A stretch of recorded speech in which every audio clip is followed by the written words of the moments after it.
My name is Liz Munoz. My pronouns are she, her, and I am wearing a mustard yellow top because I am begging fall to arrive. I'm happy to serve as the worship associate this morning and to welcome you all joining us here in the sanctuary and online via our YouTube live stream. We join our siblings in faith each Sunday by lighting our chalice here in our sanctuary to formally begin our time together. A flaming chalice has been one symbol of Unitarian Universalism for many decades. My daughter Mabel will be lighting the chalice momentarily. The chalice has been a symbol of hope, of reason, of the spark of the divine that shines in us all. For those joining us online, we invite you to light a flame wherever you are as we kindle our flame. Mabel and Franny will light our chalice as I share these words by Reverend Raleigh Weaver. As we light this chalice, we remember that belonging is not a place, but a promise to see one another as worthy, to offer space for each soul to be its full self. In the words of William Ellery Channing, the great end of life is not happiness, but to feel worthy of happiness. May this flame remind us that belonging comes out of our feelings of being worthy and seeing worth in each person, worth in each moment we share, and worth in the community we build together. As the light grows, may we nurture a space where all are seen, heard, and valued, and may we continue the work of building a beloved and inclusive community. Do you need help? Okay, just one second. As I help light the chalice, may we rise in body or spirit for our opening song, number 188, in the gray hymnal, Come, Come, Whoever You Are, and we'll sing it together 3 times. It's a family affair here.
Good morning, everyone. And that is my asthma cough. Tanya and I were sharing it. But welcome to the Unitarian Universalist Church of Urbana-Champaign. We are a people of many ages, histories, genders, bodies, identities, and beliefs. But we are united in our commitment to our mission to build community, seek inspiration, promote justice, and find peace. My name is Reverend Beth Monholland. My pronouns are she, hers. I'm a very short, middle-aged white woman with dark curly hair, wearing some pretty awesome, beautiful, rainbow-colored tree stole this morning, and I am so happy to welcome you today. And I'm deeply honored to serve as the lead minister to this congregation. If you are a visitor today, I want to bid you a special welcome. I'm so glad you chose to share your Sunday morning with us. And I invite you, if you'd like to stay connected to the life of this church, to be added to our weekly newsletter, to go ahead and fill out a welcome card, drop that in the offering plate later in the service. And if you're joining us online via our YouTube live stream, please feel free to drop a hello into the chat this morning and know that you too are welcome in this communal space. For those here in our sanctuary on Green Street, I invite you to look around and notice if your neighbors are wearing color-coded lanyards. The green mean, hey, go ahead and give me a high five, ask if you can hug me. Yellow and red maybe mean wave and keep your distance. We are living in endemic times, and respecting each other's boundaries is one way that we practice communal care. Today is an all-ages service, which means that our kids and faith development volunteers will stay here in the sanctuary for the entirety of the service.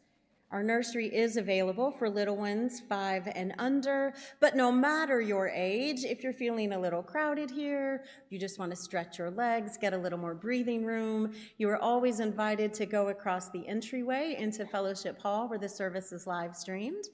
And also, no matter your age, if you need to keep your hands busy in order to listen and pay attention, as so many of us do, we do have coloring packs and activity packs just outside the entry doors. You're welcome to get those whenever you need.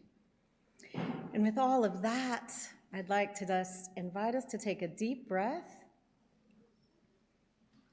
be fully present in the space together. We are a little crowded, so if you've got room, you might want to scooch a little closer to a neighbor so latecomers are like, I see where I can sit. And there we go. I'm really happy that so many of you are here this morning. This, our second Sunday in September, our worship theme this month is Building Belonging. And part of how we do that is that we get to know each other.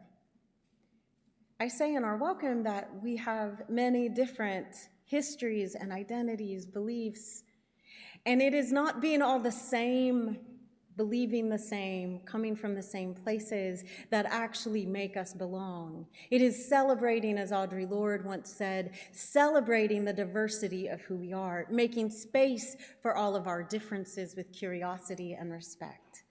And so some of that means just knowing who we are, where we come from. And that begins, for me today, in the very large picture of who we are as a faith community.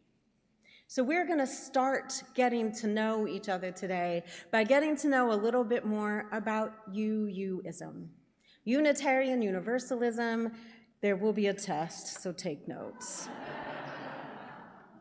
Just kidding, but there is a trivia quiz. So we have online trivia. So folks online can join us, folks here in the room. If you have a smartphone, you're actually welcome to pull it out. Scan this QR code, which I believe is also, Alyssa, am I correct, is on the order of service. And if you don't have a smartphone, sit next to somebody who does, because you're going to play trivia together. There will be prizes throughout the day. I know. I'm going to give you all a minute for, again, not everybody has to, but anybody who wants to play or sit next to someone who plays. And if you're like, I'm an ace for this, I know so much about UU history, you might want to find that person who's currently thinking it and say, you're on my team. We're all on each other's team today. It's like that Lorde song says. Do we feel like we're ready? Do enough people who want to access the trivia? There's no quiz at my history presentation later either. Oh, that's right, yeah. Well, we're going to learn more about UUC stuff in the second part of today's service. So if we are ready to get to know our people, we'll start with this. In what country was the first officially recognized Unitarian church established? Let's see. Your choices are France, England, and Transylvania.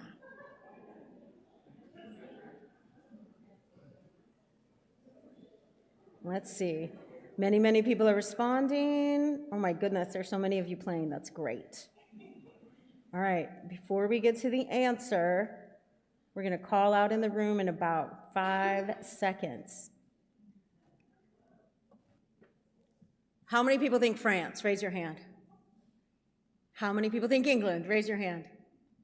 How many people think Transylvania? Whoa! That is correct. In the region that at the time was known as Transylvania, it's now part of the country of Romania. The first officially recognized Unitarian church was established in the early 1500s. It was recognized by the then King John Sigmund II of Hungary, who was ruling that region. Unitarianism, though, the idea that there is a oneness to God, was a theological frame that actually existed pre-Christianity. And in the early Christian church, there were many debates about the nature of God. And the two main debates that emerged was that God was one or that God was a Trinity. Guess which debate won in Christianity? Trinitarians won, but the Unitarian theology never completely went away. That heretical view of the oneness of God persisted for generations. And during the Protestant Reformation, the people who had been ever so quietly trying to stay under the church's radar were like, woohoo, we don't have to stay hidden anymore. We believe God is one. And the first church that could officially say that and not get burned down was in Transylvania. So good work. All right, our next question. Do you know who is considered the foremost Unitarian theologian of the early 19th century American church? So you've got some choices: Thomas Murray, William Ellery Channing, and Brian Calhoun. And let's see, I'm going to keep an eye on our voting. Ooh, it's going very fast. Dun, dun, dun, dun. I should have played, but I do know all the answers.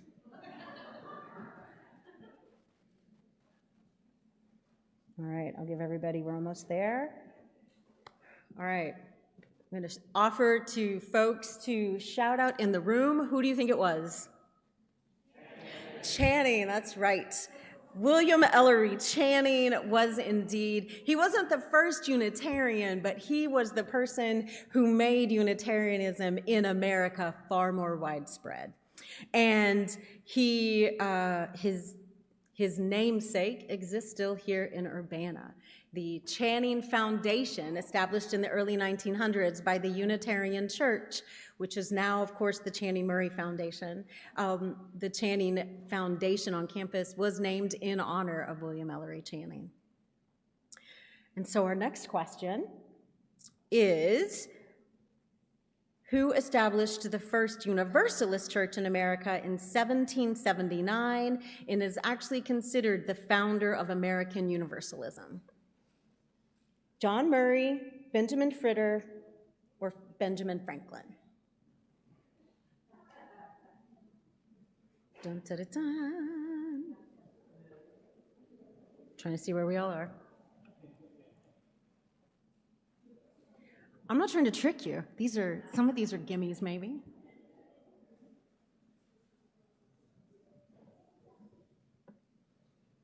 All right. We're getting close to everybody having answered. Who was it? John Murray. John Murray was an English Anglican minister who started to embrace this notion that a God of love would never send anyone eternally to hell. That is the notion, the core notion of universalism, is that everyone is universally saved. Some of Murray's teachings, the teachings of Universalists, were in response to the predominant Calvinist notions that only an elect few were ever going to get to heaven and everyone else was damned. And Murray and other people like him really began to look at Scripture and say, there's no evidence for this. And if God is indeed a God of love, then why would God ever permanently separate his creatures from his presence? And he began to preach that, and some folks in England got mad, so he was invited to leave England and come over and preach it here in America. And he and his wife, Judith Sargent Murray, who was herself an activist and an incredible intellectual, they took a ship over in 1779 at the invitation of some New England Universalists who were like, we need somebody who can get this message even broader. And on the way over, Murray began to have doubts, and he began to say, I don't think I'm going to do this. This feels too dangerous. This is a brand new country. You know, we just are at war with them. This is crazy. I'm just going to go back to England. So when he landed, he said, I'm sorry, I'm going to decline your invitation to preach. And they said, well, okay, just spend the night and we'll get you on your ship tomorrow. But if something changes, the invitation still stands. And wouldn't you know it, a storm blew up. He got stranded for a couple of days, and so he said, okay, I'll preach this message of universalism. And he got a round of applause, a standing ovation, and then he ended up staying in America and preaching that good word of universalism, thanks to a storm that stranded him in Philadelphia. And so, in what city was the first Unitarian? See? I told you some of them are gimmies. In what city was the first Unitarian church in America? Everybody should get this one right. Although Murray was a Universalist, so it could be a trick question, everybody.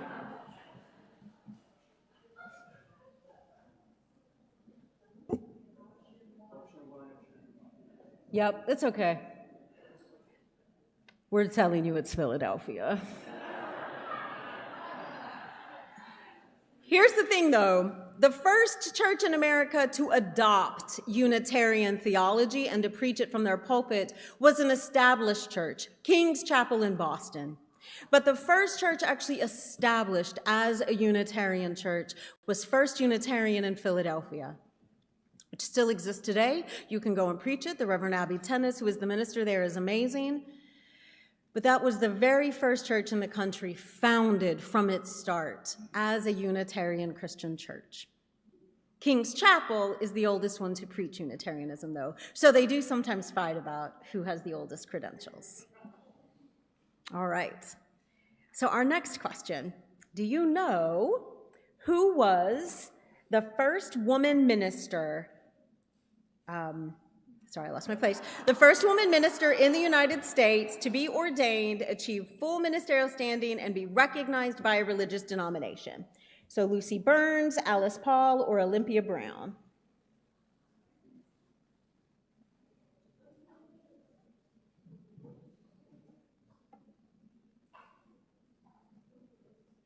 And to be fair, as you all answer, there were women preachers and women ministers and religious leaders all over the country and all over the world before this. This person was just the fool to actually receive denominational recognition and support, meaning they didn't just say, sure, you can get ordained, but we're never going to let you get a job, which sometimes happened. She actually worked for most of her adult life as a minister. All right, have most people answered? We're still getting people like, I don't know. All right, who thinks it was Olympia Brown? Raise your hands. Alice Paul. Lucy Burns. All right, we're pretty few people are like, I have no idea about this. It's the feeling I'm getting from the room. I don't know what folks online are saying. It was actually Olympia Brown. Olympia Brown was ordained by the Universalist Church of America. In 1863, she went on to serve many, many different pulpits throughout actually what was then the frontier, which means here in the Midwest. And what the Universalist Church would do, though, was often send Olympia Brown to churches that were struggling and which young men preachers were like, I don't want to go there. They're not going to treat me well. And Olympia Brown would go in and turn those places around. She took struggling churches and helped build them into thriving communities. The church in Racine, Wisconsin, the UU church there, is named in her honor. It was the church where, it was the second church she served, and she served there for at least a decade, and they changed their name to the Olympia Brown Unitarian Universalist Church. I got to guest preach there once and literally stand and touch the pulpit that was built for her and that she preached from, which I still am like, our connections to the past are very, very much present. All right, we'll jump ahead to a little bit more modern history. Do you know, let's see, when did the American Unitarian Association merge with the Universalist Church in America to form our current Unitarian Universalist Association. So your options are 58, 61, or 69. Da, da, da. I feel like doing the Jeopardy theme song. Do, do, do. Thank you. Thank you for picking it up. All right.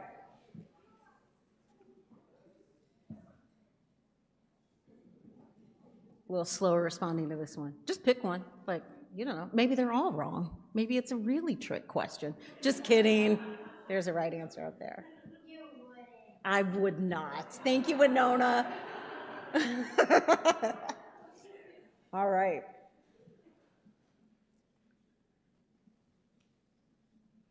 What year do you think it was, everybody in the room? Here are the two answers I heard, 58 and 61. The actual merger happened in 61.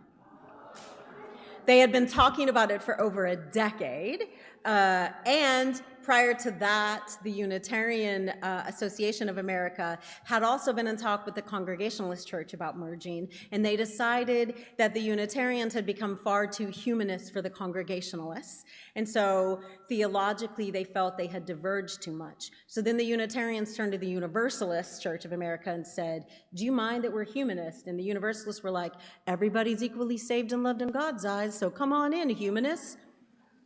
And then a decade later of debates and arguments, they merged. 1961 was when it became official and the UUA was formed. So speaking of our denomination, our association, our next question is,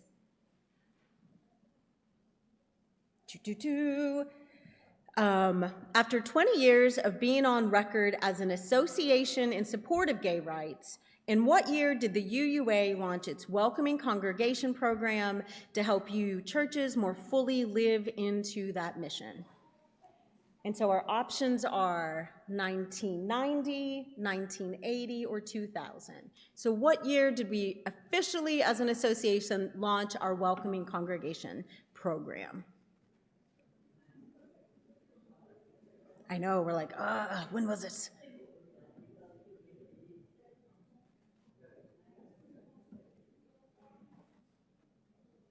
Dun, dun, so many answers.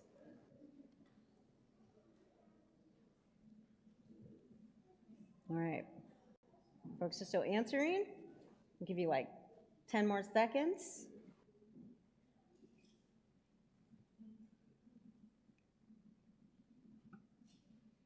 All right, who thinks it was 1990? A lot of folks here in the room think it was 1990. How about 1980? Oh, look at that, there's our answers. More of you think 90, a bunch think 2000. The answer is 1990. And so as early as 1970, the UUA, as an association representing the congregations, said, hey, the majority of our congregations agree that we can affirm that LGBTQ are welcome at our congregations. We will ordain openly gay people. And the gap between what we say and what we do always exists, right? And so in the intervening years throughout the 70s and 80s, and particularly with the AIDS crisis, UU churches were grappling with, what does it mean if we say we are truly an affirming and welcoming place? How do we not just say it, but start to live it? And so the UUA spent actually 3 or 4 years. They created a task force like you do. Task forces are important. But that task force went out and talked to Unitarian Universalists all over America, both people who identified on the LGBTQ spectrum and other members, like hetero members of congregations, and said, what is your experience like here? And they took that and said, look, everybody, we're not living as fully into our mission as we could, and here is what people are telling us they need. And out of that work, the Welcoming Congregation program grew. We became a member, a church that signed on to and has an ongoing commitment to that. So that is part of our history. And now, good work. Most of you knew that. One more question. Do you know who is the current president of the UUA? Your options are Reverend Dr. Sophia Betancourt, Reverend Peter Morales, or Reverend John Burns.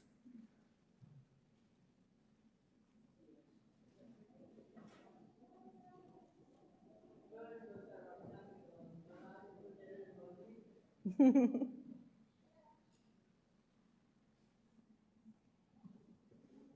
dun, dun, dun. All right, we're almost there. Most people.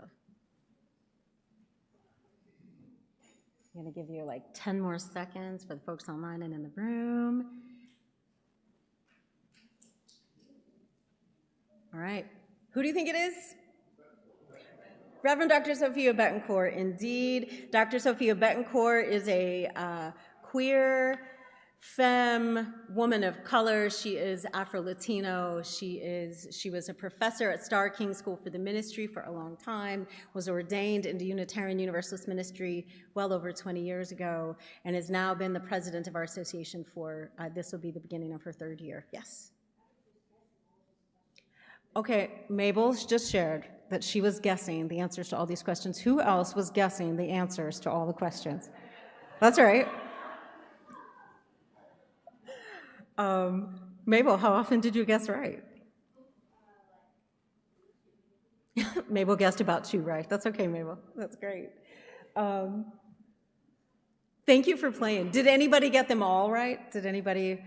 Oh, there are some UU history mavens in the room. Fabulous. We have a handful of folks who got all the answers right, which means you get a prize. How many got like 8 or 9 right? 9 or 10, yeah. There were 10, yeah. So I'm not gonna lie, I have a box of goodies. I'm knocking some of it on the ground. You have so many things today. Mabel, will you come and help me? Winona, will you help me too? Raise your hand again if you got them all right. Here are some prizes for the people who got it all right. I have more, but we'll start with that. Keep your hands up, and Mabel and... Oh, we have so many prizes. You'll get something today, don't worry. But keep your hands up if you got them all right, and Mabel and Franny are going to bring you a prize.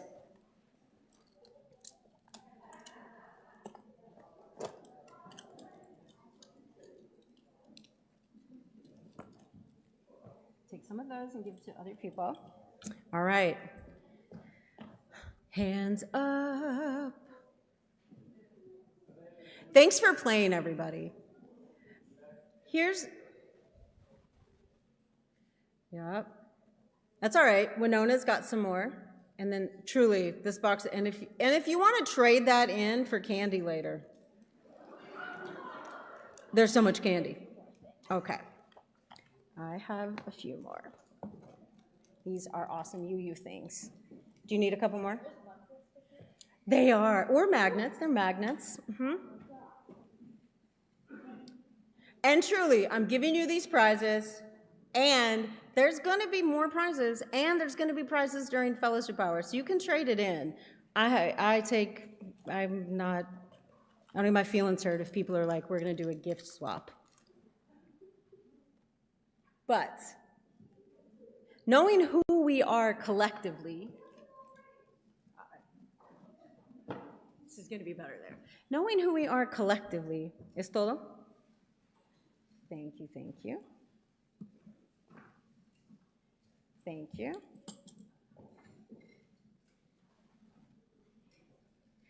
It's part of how we know when and where we belong. And sometimes we enter a place, we meet people, and we connect right away. And we think, this is what I've been waiting for. These are the people who I know are mine. Sometimes it takes longer. And sometimes belonging means feeling our way along, exploring our own individual history, getting to know the history of the person next to us, and the history and culture and values to the organizations that we are committing to. Belonging doesn't happen overnight. Belonging is a process. It evolves just like we evolve.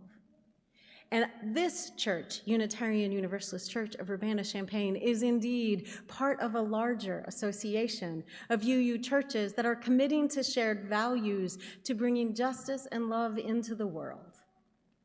And we all do it a little bit differently. And the way we do it now looks different than it did in 1961 when this association formed. And it looks very different than it did in 1779 when John Murray got stranded on the New England coast and decided to stay and preach. But centering love, centering the notion that there is a unity in our differences, and that we are all, no matter who we are, where we are from, what we have done, beloved, is the heart of our theology. It is the heart of why we gather as a people. It is the heart of how we create belonging together. And that's important for us to know, that that's where belonging starts, at the heart of what we value and how we live those values. And part of how we live our values here is by practicing spiritual generosity. And so this morning, we are going to take time for our joys and sorrows ritual. I'm going to lift up the joy of getting to be with you and to play a fun game and give out prizes during church. And there are other joys you are bringing into the room today, and there are sorrows and griefs as well. And that is true every time we gather. And so we engage in this ritual as a way of knowing that when we come, we bring our whole selves, and our whole selves will find welcome and be held for a moment. So we will sing our blessing song, and you'll be invited, if you are moved to do so, to come to the table here in the front by the chalice or in the center back. And for each of your sorrows, put a stone in the water bowl. For each of your joys, put a petal. And know that just as those things are held in that water, you are held in love in this community. May this ritual bring us ease and comfort, even if just for this moment. Let us sing.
Thank you for those who brought up joys and sorrows cards. We'll read these after our offering. So if you do have a joy or sorrow you'd like shared aloud, there's still time for you to either send us an email or write a card.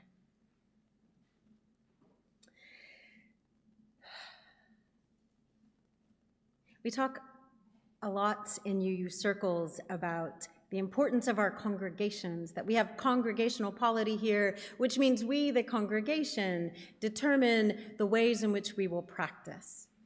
But we covenant with the UUA, our Unitarian Universalist Association of Congregations, to be in relationship with other UU churches. We send delegates and representatives to our annual General Assembly to represent us on the national scale with other churches. But here at this church, we also have a covenant with each other. And our covenant is not a set of rules. It's not things that will get punished if we break. Covenant is a promise of how we will be together. It is a promise that relationally we will affirm each other's search for truth and meaning in a free and responsible. Responsible means we're in relationship with each other, not off on our own, doing our own thing with no accountability to anyone else. That is not a free and responsible search for meaning. And so a covenant means we're in relationship with each other. And we have a congregational covenant. You all wrote it before I got here. You affirm it regularly. And it has become my practice now, albeit this is just the third time, that each September I put time in a service that we will read that covenant together as a communal reading. And so because this service is about knowing our people, and our people are here in this room and really scattered across Urbana-Champaign and the wilds of the internet, starting with covenant is who we are and how we as UUCUC will be together. The covenant is in your order of service. It's on the screen. Alyssa has made it available for those online. And so I will begin, and then as we go to the bullet points, we will say all of those promises together. And I want you not just to read individual words, but to take in the meaning of what that promise means. You are making that promise to the child next to you, to the person across the way, to everyone in this room and in this community. When you are a member here, you are making promises of how to be in relationship. So I'll begin, and then when we get to that first promise, we will all collectively read these. We, the members of the Unitarian Universalist Church of Urbana-Champaign, strive to sustain a caring community that promotes the personal and spiritual well-being of our members and of the larger world in which we live. To this end, we promise to participate actively in the life of our church, to contribute as we are able, and to express appreciation for each other's contributions. We promise to join in shaping congregational life through processes that are open, inclusive, and transparent, and to support the decisions made by our chosen leaders and the congregation as a whole. We promise to celebrate the diversity of our collective experiences and backgrounds, including race, class, gender, sexual orientation, age, physical ability, and economic means, even as we struggle to understand those differences. We promise to express our differences openly and respectfully, speaking directly with those involved, listening closely, offering real solutions in ways that are constructive and not judgmental, and accepting conflict as an inevitable aspect of healthy relationships. We promise to provide an atmosphere for the minister to challenge us to think critically and creatively about all issues, thus carrying our congregation's commitment to a free pulpit. We promise to respect our children, to encourage their development as whole people, and to teach them the values of our religion and other religions as well. We promise to welcome those who are new to our church and faith by learning about their journeys, by providing opportunities to learn more about us, and by explaining how they can become involved in the church. We promise to support each other through life's ups and downs by creating an environment in which people feel safe to share, and by responding to the needs of the members of our congregation. We promise to encourage one another in our efforts to promote social justice and responsible stewardship in the larger community and the world.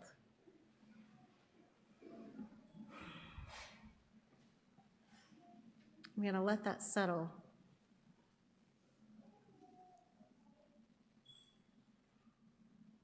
What is something that resonated with you as you read that, as you said words aloud, or even if you were following along silently? Would anybody like to share? This is always by invitation, and if you're like, I can't take it all in, Reverend Beth. But I want you to think about that. Is there something in this covenant this morning that particularly struck something in you?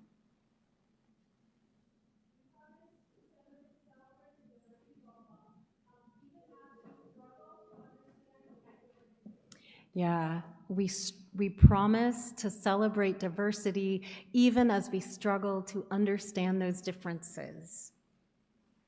Embedded in that notion is the idea that we can celebrate diversity. We can recognize and honor our differences, and that we know that that is not always easy. We will struggle to understand difference, to understand a different perspective, a different life that we've never known. And we stay in the struggle together is the promise. Thank you. I'm not sure who said that, but thank you. Would anyone else like to share? Go ahead, Mike. Sorry. Go ahead, Mike. Oh.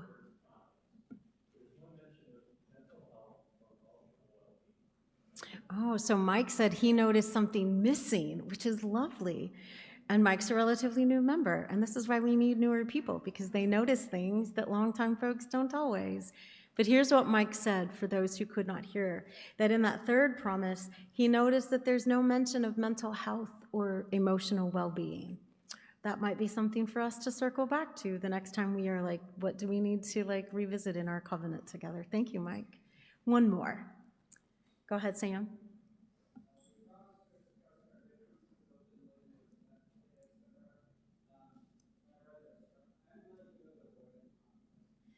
Yeah, so Sam said, the one that says we promise to, I'm going to find it, express our differences openly and respectfully, accepting conflict as an inevitable aspect of healthy relationships. And Sam was like, oh, I'm really good at avoiding conflict.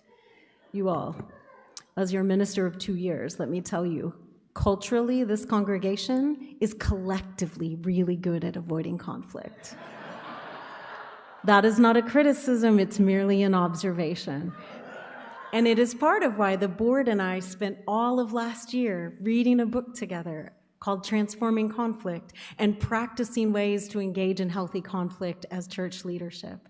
And we will continue that work because it's embedded in our covenant and our promise to each other that that's what we will do. Well, thank you. Oh, and children. Right. We're not a living church if there aren't any kids, and that's just a fact. Thank you. I don't know who said that, but you just made my point, that if there are never any children's voices in a service, then we are dying as a church. And what are we here for? And I offer that to you, and I'm always glad that we have families, and that people bring their littles, and that they bring their grandchildren, and that we make space for kids' voices here. As long as I'm the minister, I will strive to always do that, and I invite you to help me do it more effectively, more intentionally, and more wholly. Our promises to each other and living into those promises is how we build real belonging together. And so I hope you will revisit the covenant regularly. I hope when you make covenants in your small groups and in your classes and in your committees and when you're singing in the choir and the crooners, that you think about what are the promises you're making to belong with each other.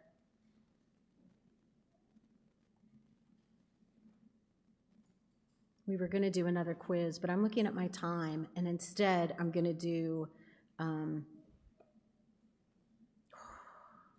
you all, I just love history so much, and it's really hard to let go of it. But that's all right. We're not going to put them on the screen. Here's what I'm going to do instead. I'm going to ask 3 questions because they're fun and connected to our connections to our broader faith movement. So do you know what year the First Universalist Church of Urbana was founded? 1859. Jerry Carden knows. I knew he would. He's my plant. That's right. Less than 100 years after John Murray came over from England and was spreading the good news of universalism, it had spread out to this frontier. We displaced native peoples, and then the land grants happened, which meant, of course, land grabs to form the University of Illinois. And the Universalists were like, God loves everybody, so we're going to go where the people are. And so 1859, the Universalists formed a church here. And then in 1902, the Unitarians, because the university was starting to grow, built up their church. And do you know that this church, not this one, the Unitarian, so the precursor to us, one of our ancestors, but the Unitarian church hired the first woman minister in the state of Illinois. And that was Reverend Edna McDonald, and she served the Unitarian Church from 1898 to 1901. And, importantly, she formed the Channing Club on campus, which of course later became the Channing Foundation and was the precursor to the now Channing Murray Foundation. You heard earlier that the national merger of the Unitarian Association of America and the Universalist Church of America happened in 1961. Do you know when our churches merged, the Unitarian Church and the Universalist Church? What year did we merge? I'll give you multiple choice. Was it in 1961 or 1957? We were ahead of the game, everybody. And some of why we were ahead of the game is because the youth movement within Unitarianism and Universalism had merged earlier in the 50s. That was happening here on campus, and so many of our folks were like, this makes sense, we'll do it too. I will tell you a bit of our history. Walt McMahon, who was one of our longtime members and died earlier this year, Walt's wife, Carolyn, was a lifelong Universalist. Her father was a minister, and Carolyn and her father were both delegates, Carolyn from this church and her father from his, at the meeting, the national meeting for the merger. And she voted yes because she'd had the experience of the merger here in town, but her father, for theological reasons, voted no. And they maintained a good, loving relationship despite that deep difference. What year was the major capital campaign to build the Fellowship Hall and the REE wing? Was that in 1965 or 1968? What year was it completed?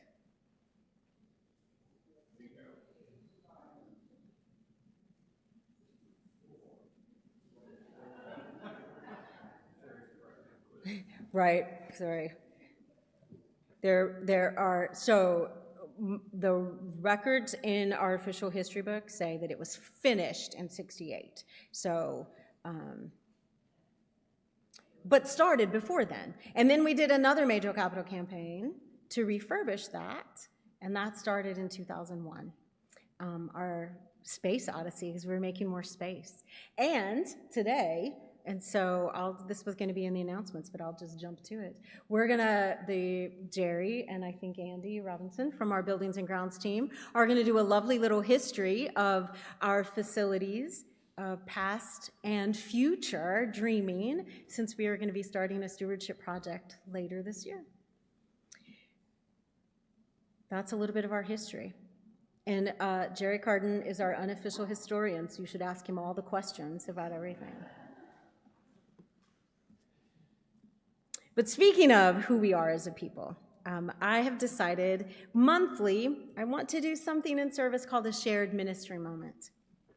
And so each month I'm going to highlight one of the ministries of the congregation, one of the councils, committee work, the work that actually makes this church move.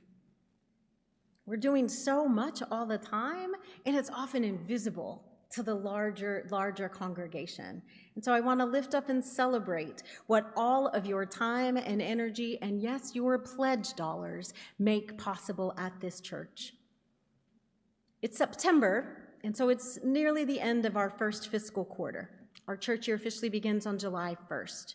And for this church year, members and friends of this congregation have generously pledged $513,000 for the fiscal year July 1st, 25 through June 30th of 26. So in the course of this year, you all are dedicating $513,000 of your resources for the operations and ministries of this church to make everything we do possible.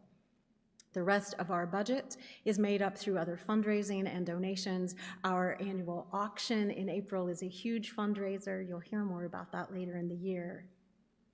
And so far, as of when I checked on Saturday night,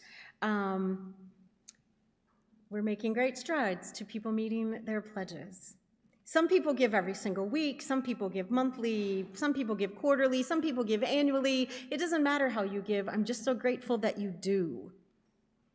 Because as of this week, we've received 34% of our pledges so far of what people have pledged.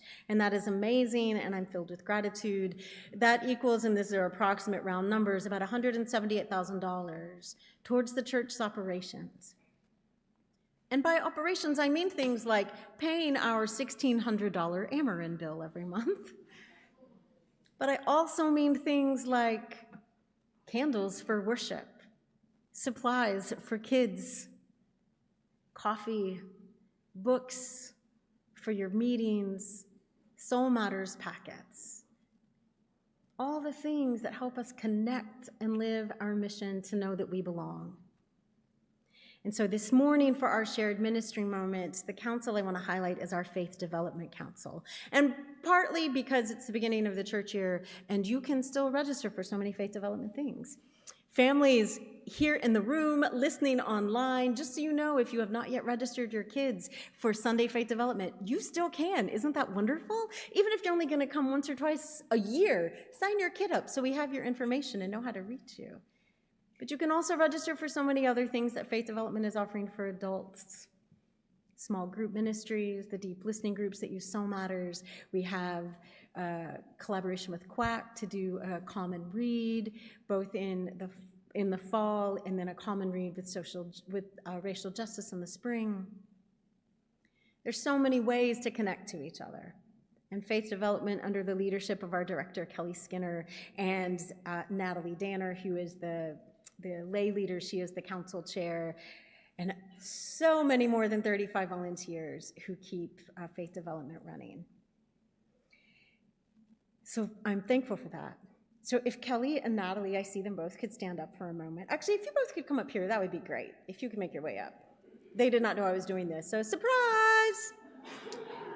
But if you also volunteer in some way for faith development, either in a Sunday morning classroom, in the nursery, would you, if you're able to stand, and if you don't feel like standing, just raise your hand, but make yourself known here in the room. So raise your hand or stand up if you're one of those amazing faith development volunteers. Yeah, thank you.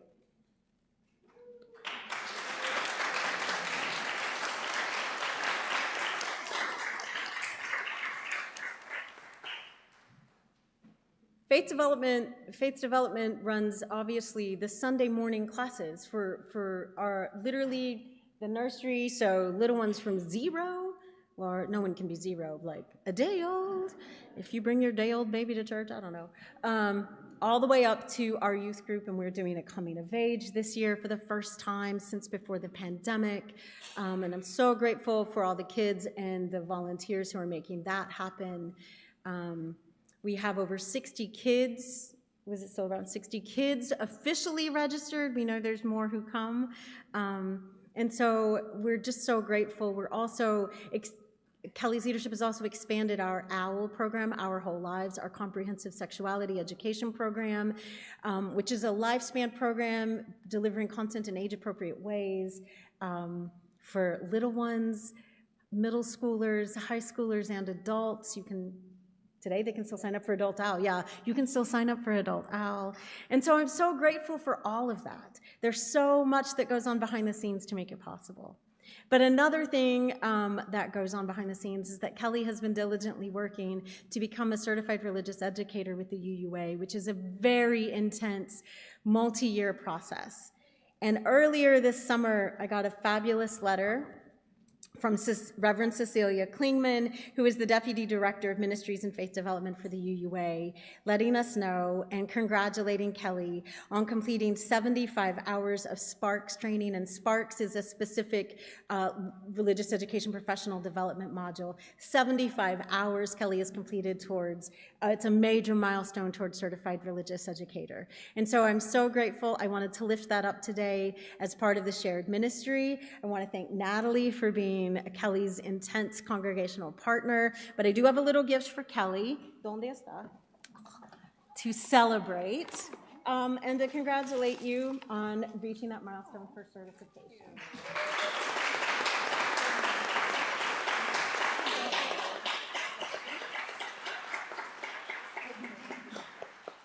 I have nothing but thanks for Natalie today, but there are some prizes back there, so you should get yourself some candy.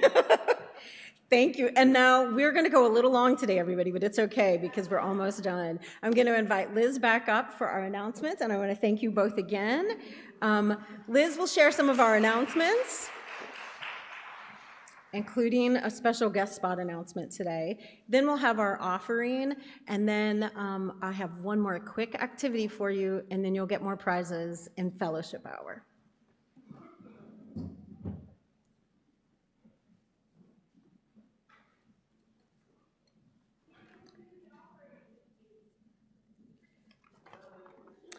That is coming. Someone said we haven't done the offering, but that is coming up. We want to make sure I'm in the right place. Okay. We live our mission at this congregation by connecting day to day and week to week through the opportunities both within and beyond our walls. We invite you to subscribe to and read our weekly e-news to stay up to date on all of the activities offered through our faith development program and our congregational life and social action councils. This morning, I want to highlight a few things for you. As was said, you can register for faith development programs now, and be sure to register your young people, even if you only attend occasionally, and adults. You can also register for small groups, deep listening, common read, and other connection opportunities. The Fall Coffee House is coming this Saturday, September 20th at 7 p.m. Come and enjoy the talents of your UUCUC members. Please mark your calendars for great events happening in October. The Crop Walk fundraiser to combat food insecurity is happening October 5th. Please join our UUCUC team. And our Next Steps Stewardship Consulting Weekend is October 17th through 19th, and we hope many people engage in that to help us shape a future vision of our church. And today, as Reverend Beth mentioned, our Buildings and Grants team is doing a history of the building and discussing future projects at 11:45 in the Blue Stem Room, formerly the Children's Chapel. And finally, CU Pride is the last full weekend of October with the parade and fair on Saturday, October 26th. You can read more about these details and other events in our e-news and check out the full calendar of events on Realm. And now I'll invite Pat McClard, our board vice chair and member of our safety team, to share an important safety message with us.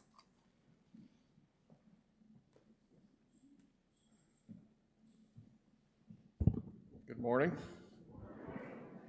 This is the quarterly reminder of how we get out of here in a quick way if we need to, which hopefully will never happen.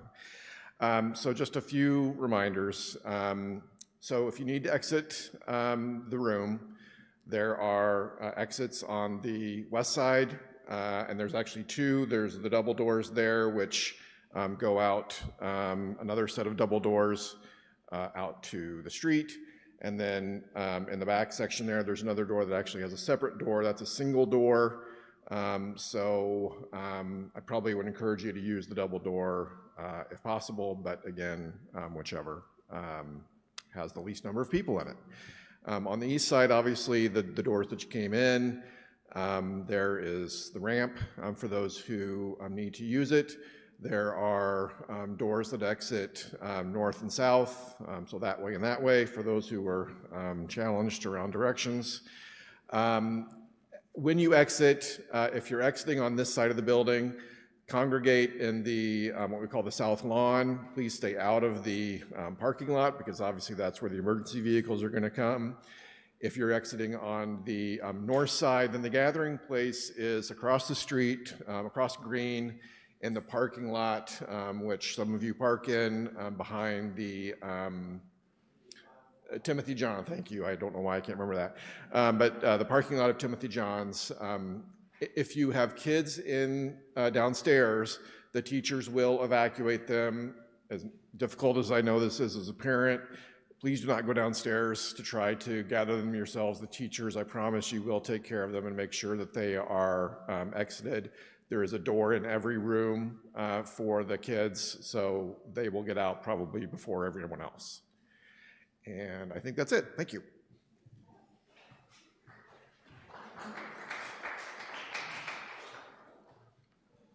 Thank you so much. Each Sunday, in recognition of our very real interdependence and reliance on each other, we pass the plate and share our offering with an organization doing the work of justice in the world. Our shared offering partner for September is the Immigration Project, the principal provider for low-cost sliding scale fee structure legal services to immigrants in central and southern Illinois. With offices in Bloomington, Normal, and Champaign-Urbana areas, over 100 annual regional clinics and workshops, and statewide partnerships, the Immigration Project pairs top quality legal advocacy with a rural regional service approach to ensure access to legal representation across 86 counties. Their attorneys are full-time and aided by social services component, which can assist with housing, coordination of public benefits, and educational programs for our clients and allies. We at UUCUC have benefited from programs prepared for us by TIP on Know Your Rights for Allies and Rapid Response. They are an important partner to the work of our immigrant justice team. You can give through Realm and via the online portal on our website, or if you are here in the sanctuary, the baskets will be passed. And checks can be made out to UUCUC, and in the memo, put shared offering. Half of all non-pledge donations will go towards sustaining the work of this church, and the other half will go directly to our shared offering partner. The ushers will come forward now as our offertory music begins, and we invite you to give whatever is generous for you. This is also the time to submit a written joy or sorrow if you have not yet done so.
Thank you, Juan.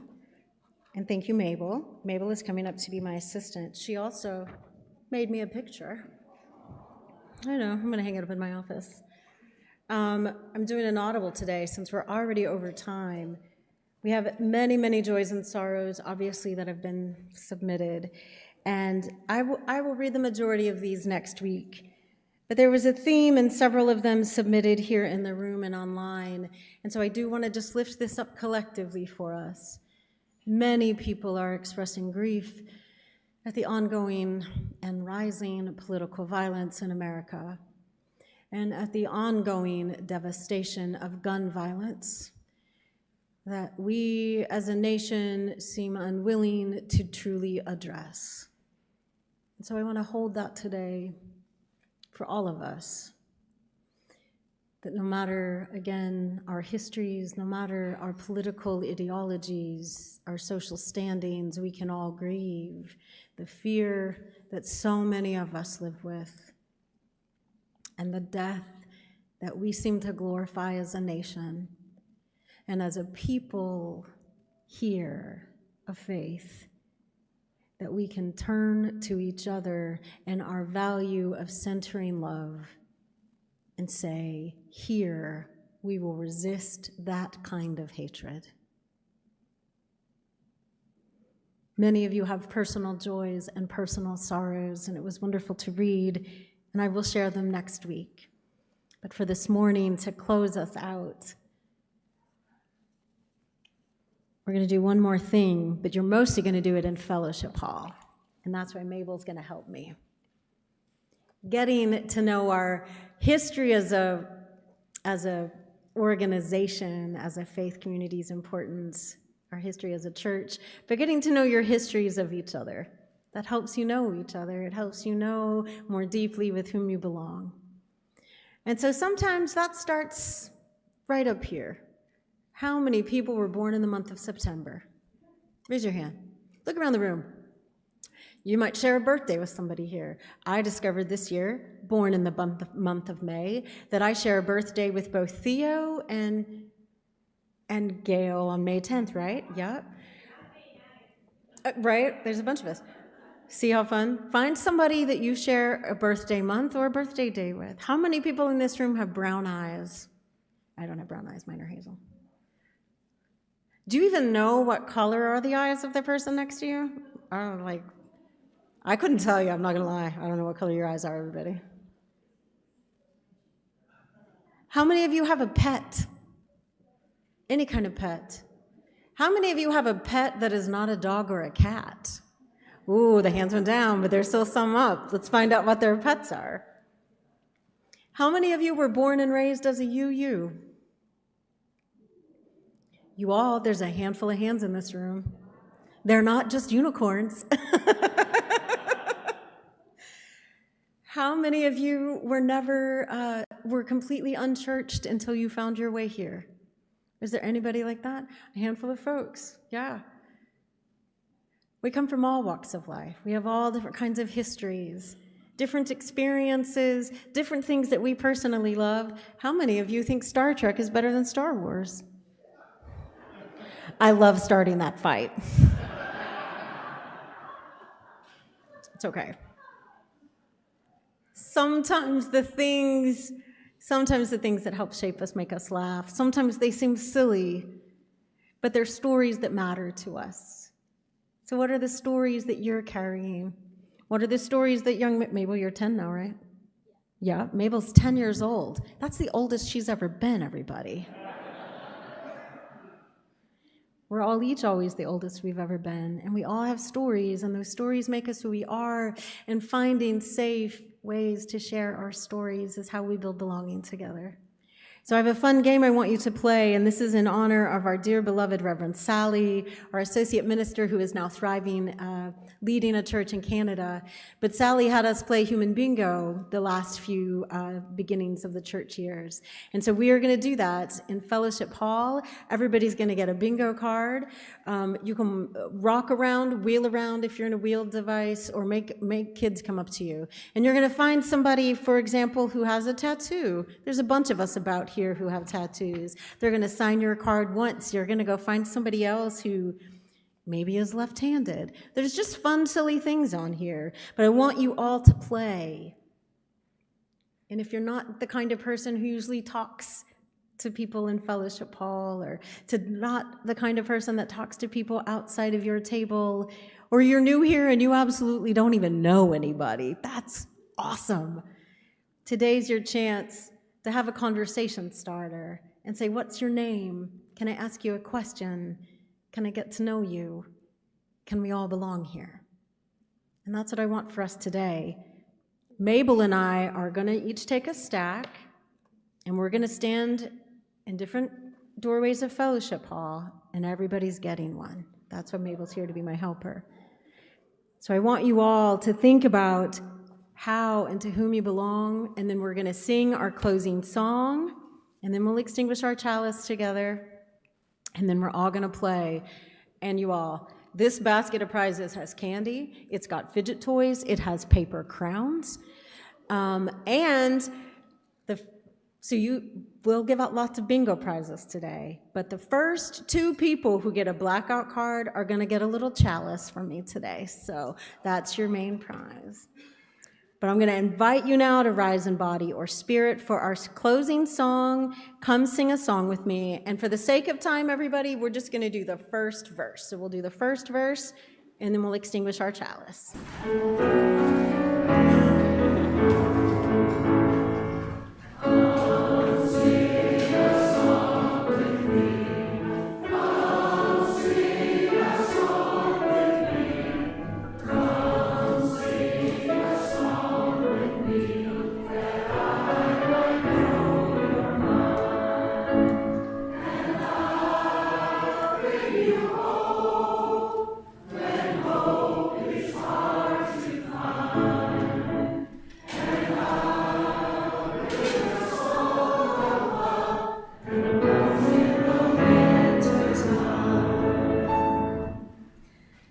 We close today with these words by Reverend Michelle Collins that invite to consider the welcome we extend.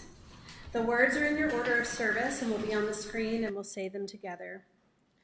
As we leave this sacred hour, may the welcome we received become the welcome we extend. Open hearts, open hands, and the audacity to build spaces where every soul feels at home.